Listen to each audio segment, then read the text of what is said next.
BUMDes, Badan Usaha Milik Desa Telaga Maju dari Desa Telaga Bakti, Kecamatan Singkil Utara, Kabupaten Aceh Singkil, Provinsi Aceh ini berikan bantuan kepada anak yatim dan lansia. Bantuan ini merupakan bantuan yang sangat diharapkan oleh para anak yatim piatu dan lansia yang ada di Desa Telaga Bakti tersebut. Kegiatan hari ini yaitu kita memberikan santunan kepada anak yatim dan lansia, itu hasil dari BUMDes kita tahun 2022. Dan alhamdulillahnya kita sudah memberikan manfaat kepada lansia dan juga anak yatim. Ya, uang dari BUMDes yang mana selama ini BUMDes kita itu sudah berdiri dari 2018, tetapi alhamdulillah baru tahun ini kita bisa memberikan santunan kepada mereka. Ya, mudah-mudahan di tahun depan usaha BUMDes Telaga Maju, Kampung Telaga Bakti ini akan lebih maju lagi dan lebih banyak memberikan PAD kepada desa kita. Santunan bagi anak yatim dan lansia. Ini salah satu dari hasil PAD pendapatan bagi hasil BUMDes. Alhamdulillah untuk BUMDes tahun ini sudah sangat bergerak dan maju, khususnya untuk unit usaha isi air minum atau isi ulang.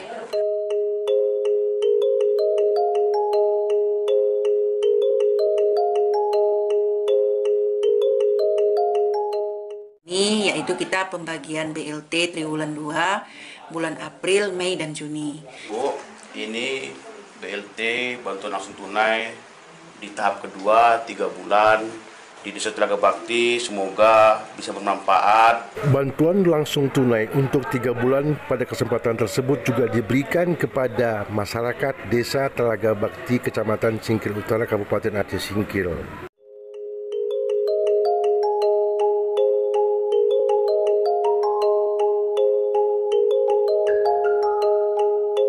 Dengan BLT ini adalah salah satu termaktub dalam Permendes nomor 8 sebagai salah satu prioritas nasional. Nah, tujuannya salah satu adalah untuk pemulihan ekonomi secara merata, baik di tingkat desa maupun di tingkat warga desa.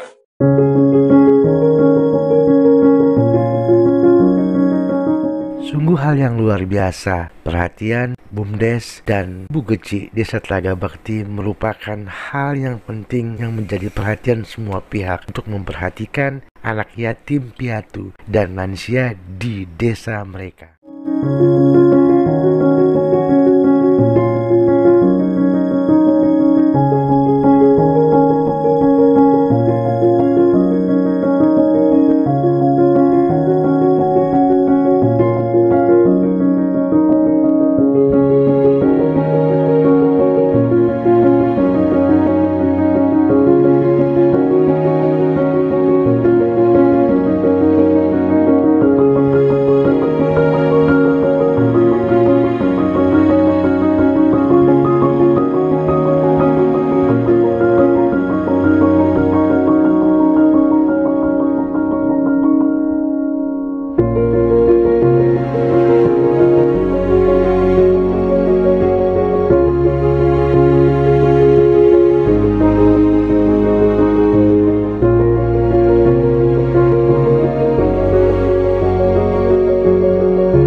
Dari Kabupaten Aceh Singkil, Muhammad Studi melaporkan.